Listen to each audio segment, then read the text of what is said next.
Welcome to How I AI, the podcast featuring real people, real stories, and real AI in action. I'm Brooke Gramer, your host and guide on this journey into the real-world impact of artificial intelligence. For over 15 years, I've worked in creative marketing, events, and business strategy, wearing all the hats. I know the struggle of trying to scale and manage all things without burning out. But here's the game changer, AI. This isn't just a podcast. How I AI is a community, a space where curious minds like you come together, share ideas, and I'll also bring exclusive discounts and insider resources because AI isn't just a trend, it's a shift. And the sooner we embrace it, the more freedom, creativity, and opportunities will unlock.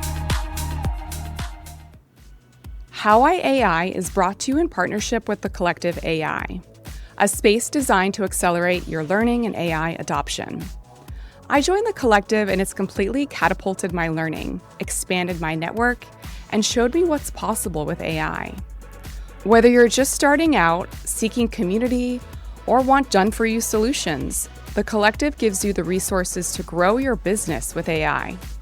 So stay tuned to learn more at the end of this episode, or check my show notes for my exclusive invite link. Hello, everyone. Welcome to another episode of How I AI. I'm your host, Brooke Gramer. In today's solo episode, we're diving into the wild and fast-moving world of AI. From big picture leadership insights to the headlines shaping the conversation, I'll share what I've been learning from the Scaling Responsibility with AI book I'm reading, plus the raw and unfiltered thoughts Sam Altman dropped in his recent viral interview. We'll unpack the controversy around Vogue's fully AI-generated model in the August issue. We'll break down the White House's AI plan that they just publicly released, including what that means for the environment. I'll also give you a sneak peek on some of the projects I'm working on, like creating custom GPTs and trying out AI agents, and tease a few upcoming interviews you won't want to miss. So whether you're curious, cautious, or all in on AI, this episode's got something for you. Before we dive in, I want to remind you that How I AI is more than a podcast. It's your hub for resources, tools, and guidance to help you work smarter with AI. Every episode's show notes are packed with affiliate discounts, my favorite AI tools, and step-by-step resources so you can implement what you learn right away. You'll also find a link to book a 30-minute strategy call with me, where I'll help you align with your unique AI goals, plus my personal freebies that save you hours of trial and error if you're just getting into AI. If you love the show, please rate and review it. It helps this small and growing brand reach more people. All right, let's dive into today's solo episode. I've been thinking a lot lately about where AI is headed, not just in the headlines, but in our everyday choices as leaders, creators, and curious humans. And this month, I've been diving deep into a book by Noelle Russell. You might have seen her as the recent keynote speaker at Mindvalley's free AI conference they just did online. And the book is called Scaling Responsibly with AI.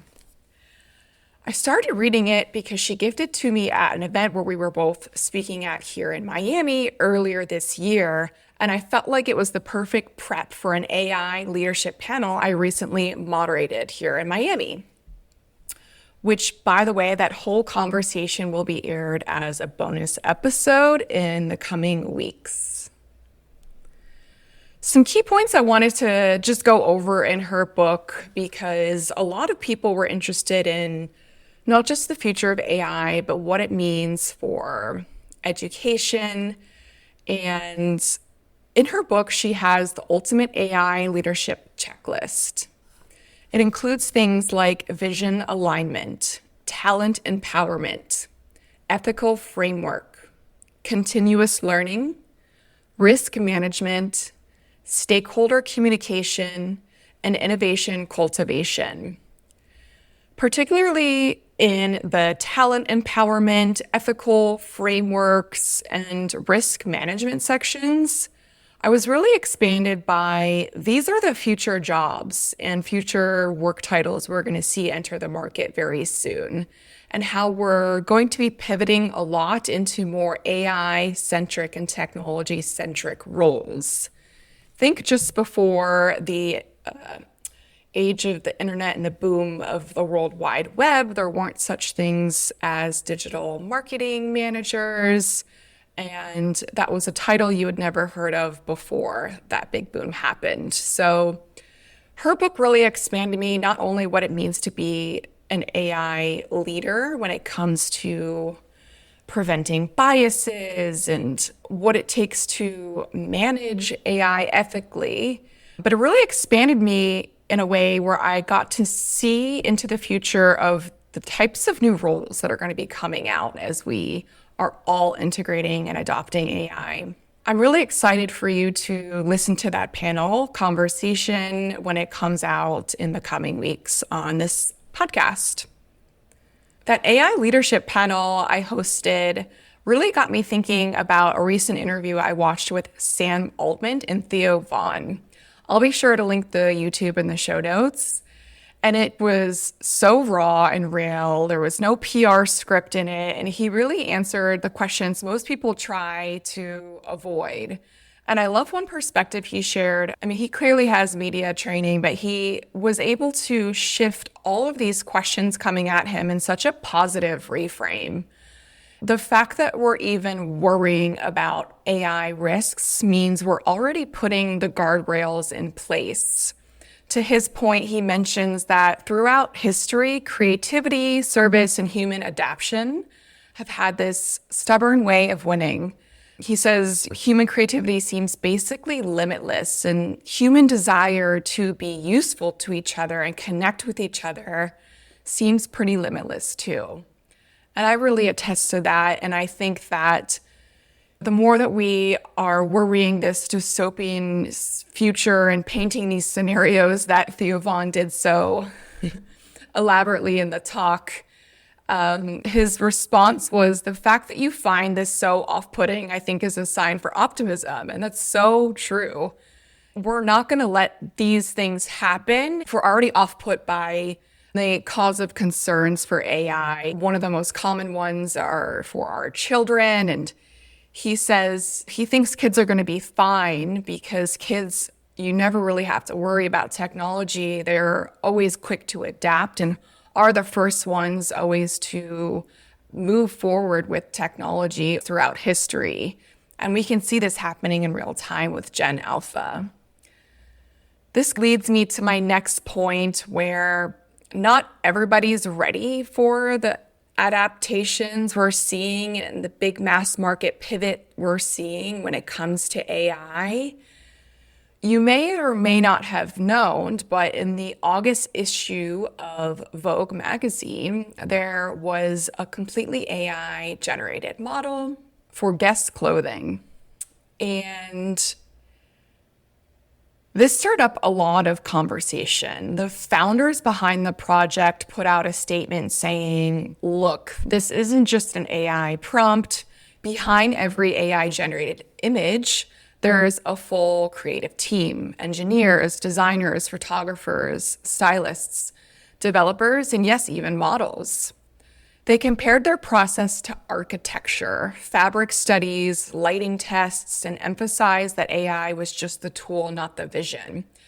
Their argument is this is real work, and AI-generated ads using models deserve recognition. I did some scrolling in the comments, and you'll see that people are really fired up. I'll also link this post from Instagram in the show notes, but some of them are cheering on the innovation, some are cheering on the innovation, others are pushing back really hard, asking about the mental well-being of women under impossible beauty standards, pointing out that human jobs are being cut out in the process, and questioning why AI keeps defaulting to the same blonde, flawless stereotype instead of opening doors to more inclusive representation. I would like to argue that the fact that these points are even being made, that we're going to see in return and as a result from these public comments and expressions, just that we're going to see more inclusive representation. So I think it's important to be a part of the conversation and a part of the adaptation that is happening specifically in AI. And if you haven't listened to my episode with Natalia, aka Meta Muse, it's episode 15 of my podcast series.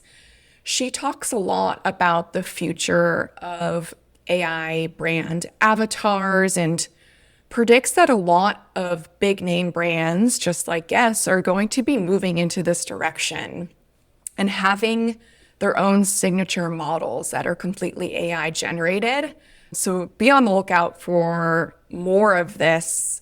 This is just the start.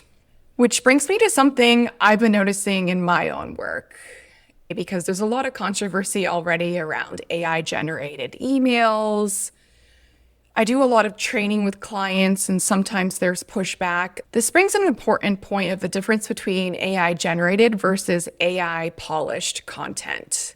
I'm in the camp that says AI can get you 90% of the way there, but that last 10%, this is where you have to show up.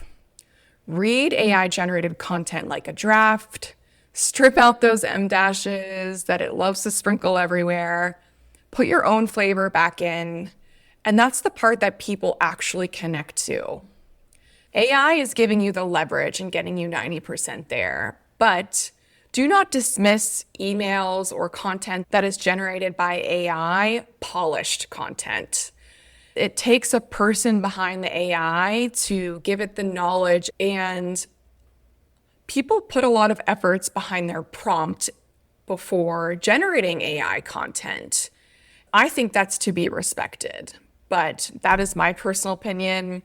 Reach out to me. I'd love to hear what you think about AI generated content versus AI polished content, because we're going to be seeing more and more AI generated copy, AI generated emails, AI generated pitches. And it's important to really distinguish the difference between AI that gets you 100% there and AI that gets you 90% there. Another really big thing that happened recently was the White House released its plan for AI. It publicly dropped its multi-page PDF. It's enormous.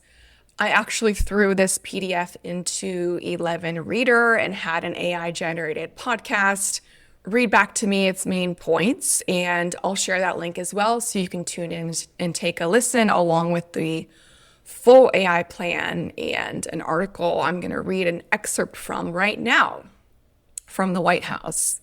It says, the White House AI plan identifies over 90 federal policy actions across 3 pillars: accelerating innovation, building American AI infrastructure, and leading in international diplomacy and security that the Trump administration will take in the coming weeks and months. Key policies in the AI action plan include exporting American AI, promoting rapid build-out of data centers, enabling innovation and adoption. So really see this coming deeper into our schools and what they're teaching in schools, how we're learning in schools. They're going to be expediting and modernizing permits for data centers. And this is something I really want to double click on, as they say, is the environmental impact of data centers, of AI use in general. This is a lot of people's initial reservation or pushback when it comes to using AI. And I have such an exciting guest airing next week on How I AI from Germany. His name is Dr. Kim. He's developed some incredible tech to make AI more energy efficient. And I truly feel like it's only a matter of time before we use technology to support us in this time of deep environmental concern. I believe that the answers we seek are all out there, just to tease my episode with Dr. Keem, he is able to preserve energy conservation by 80 to 90%, I believe it was. You'll have to listen in to that episode. But it gave me a lot of hope towards the future, especially as I read this AI White House plan about what they plan to be rolling out. And speaking of full steam ahead, I've been toying around with creating custom GPTs for this podcast. I thought it'd be a great idea to load all of the transcripts from these episodes. And I've had 20 guests, I believe, at this point. So you can imagine how much we've gotten into every episode. And I'm going to make it free at first. So be sure to tune in and pay attention when I release that custom GPT.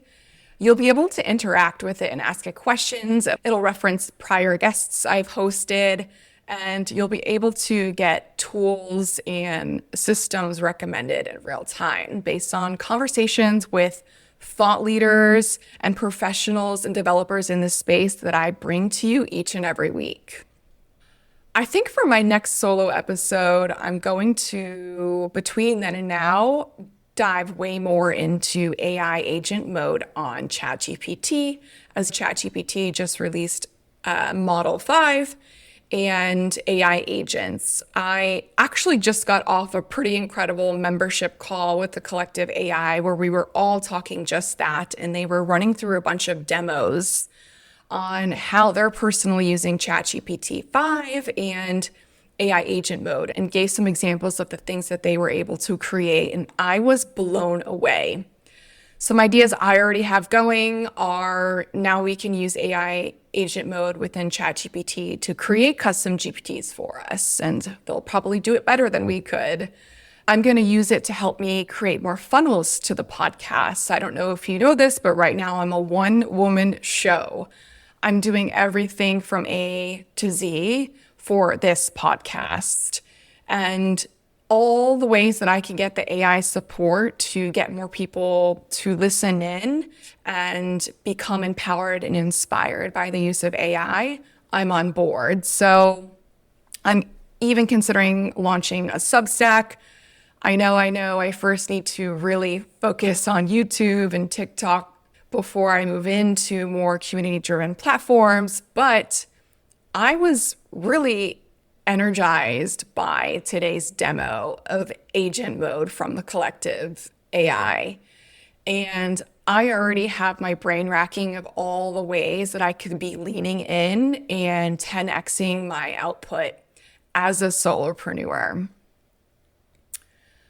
My final point I want to make for today's solo episode, and again, thank you so much for tuning in each and every week, is just a reminder as you're building and in your AI sandboxes and exploring and discovering different ways to use AI. Something I learned recently reiterated the fact on how we need to be very concerned about our data management and our privacy when it comes to uploading and sharing things to our LLMs or any of the softwares, tools, and solutions that we're using within the AI space. I read an article recently that ChatGPT had a court order to save every conversation ever. In the past, we have been told that it only retains users' conversations for a certain amount of time. If you ever explore your data and privacy settings in ChatGPT, if you haven't, I highly recommend that you do. You can toggle on and off if you're sharing your data. If you're team level, you don't have to worry about it. It won't share your data. It'll retain conversations for a certain amount of days, or you can do a temporary chat. Sometimes I do that when I don't want it to remember something and I'm just asking it a random question that has nothing to do with my personal or professional goals so that it doesn't save it to memory. But anyways, OpenAI has protested a court order that forces it to retain all of its users' conversations. This is part of a copyright infringement case against it by the New York Times and other publishers. The news organizations argued that ChatGPT was presenting their content and its responses to the point where users were reading this material instead of accessing their paid content directly. I think you're going to see a lot of this coming up. A lot of people have uploaded transcripts of not their private data, of other books that they've read, and been adding this to their knowledge base when they're using their AI. And if you are making this public and you're not keeping it private and within your own conversations, that's copyright infringement. This is intellectual property. And there's going to be a lot of cases that come out like this in the coming years. This is just the beginning of it. But my point to all of you is I saw something recently covering the 13 things to never share with ChatGPT, but you could even use this across the board with any LLM or any AI that you're using. Whenever I'm training small businesses and founders on AI, the first call I have with them is discussing, what's your AI policy? What rules and regulation and guardrails do you have in place? If you're dealing with sensitive client data and personal information, be sure to always redact any of that information before uploading it to any LLM or AI. So here are the 13 things that this post shared, and I think it's just a really good reminder for a lot of us because we have become very comfortable with sharing our thoughts with LLMs and AIs. Number one, pretty obvious, but social security numbers, credit cards, and banking info. Number two, home address, phone numbers. Number three, passwords, PINs, security codes. 4, medical records, prescriptions. 5, legal troubles or court cases. 6, private family or relationship issues. 7, work secrets or trade secrets. 8, client or employer confidential data. 9, academic assignment requests. 10, illegal activity instructions. 11, others, personal information. 12, requests to impersonate people. 13, which sums up everything above it, anything you wouldn't post publicly. This actually got me thinking of every conversation I had had with ChatGPT at this point, and I jumped in and added this list in there, and I said, have I ever shared any of this information with you? And good thing I was in the clear. So just a really helpful reminder, be really careful and vigilant, redact data where you need to, and just be mindful that any information you share with AI can use against you in court. Plain and simple. Well, that closes off this solo episode. I hope you found this to be really beneficial. Every time I come across something that I think would really help you all, I put it in my notes for my next episode. I've already written down we're going to cover AI agents and my use cases in the next one in the coming weeks. We touched on the next couple episodes. As mentioned, we'll have Dr. Keem next week talking about the environmental impact of AI and solutions he has in place. And following that, we'll also get the opportunity to meet the founders of the collective. You hear me talk about them every episode. I've interviewed each of the co-founders individually about their personal and professional lives because the collective isn't their only business. It's a technology company and AI community that I personally partner with and a member of. But they have a lot of other businesses and have scaled and exited businesses that are really impressive.